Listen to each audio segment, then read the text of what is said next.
Баршаңызға қайырлы күн, сіздермен Гүлсая. Бүгін сіздерге өте оңай жасалатын баклажаннан тіске басар дайындап көрсетемін. Міндетті түрде жасап көріңіздер, өте ерекше дәмді болып шығады және де дастарханыңыздың сәнін ашып тұрады. Менің каналыма тіркеліп, қоңырауша белгісін басып қойыңыз. Ең алдымен баклажанымызды жуып, тазалап, екі жағын осылай видеодағыда кесіп алып тастаймыз да, барынша жіңішке қылып осылай турап шығамыз. Қатты жіңішке болып кетпесін, дәл осы қалыңдықта барлығын турап шығатын боламыз.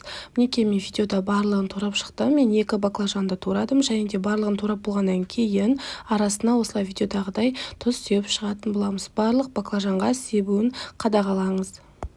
Баклажанда тұзымыз шамамен 10 минутта сіңуі қажет. Сонан кейін бөлек таза құрғақ ыдысқа 3 жұмыртқаны жарып салып аламыз және де кішкене ғана үстіне тұзымызды сеуіп, вилканың көмегімен жақсылап араластырып аламыз. Баклажанымызды осылай біртіндеп алып, жұмыртқаға малып алатын боламыз. Екі жағын толықтай бірге малып, сонан соң панировочный сухариге аунатамыз. Міндетті түрде панировочный сухариге аунатқан кезде барлық жеріне тиюін қадағалаңыз. Сол кезде біркелкі әдемі болып шығатын болады. Бұл тіске басарды дайындаудың ешқандай да қиындығы жоқ. Төменде описание бөліміне толық рецебін қалдыратын боламын. Сол жерден қарай аласыздар. Барлығын осылай алдын ала дайындап аламыз. Ендігі кезекте майымызды қыздырып, екі жағын қызартып, осылай баклажандарымызды қуырып алатын боламыз.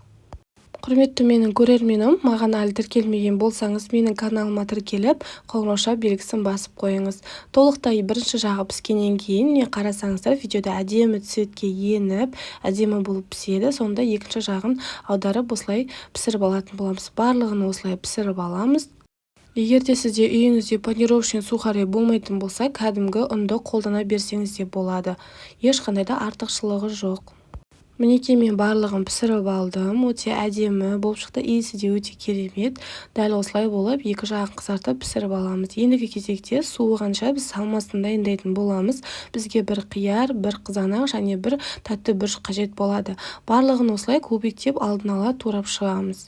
Ең алдымен қиярымызды осылай кубиктеп турап аламыз, дәл видеодағыдай. Бұлай кубиктеп турамасаңыз да болады, соломка етіп турап, барлығын араластырып, орап қойсаңыздар да болады. Бірақ та маған осылай ұнағандықтан мен барлығын кубиктеп турайтын боламын. Немесе сіз осы баклажанның арасына өзіңіз қалаған начинканы, өзіңізге ұнаған начинканы қолдансаңыздар да болады. Осылай қиярымызды турап алдық, онан кейін тәтті бұрышымызды турайтын боламыз. Егер де сізге тәтті бұрыш ұнамайтын болса, қоспай-ақ қоюыңызға да болады. Ең соңында осылай видеода көріп тұрғандарыңыздай қызанақтарымызды да кубиктеп турап шығатын боламыз.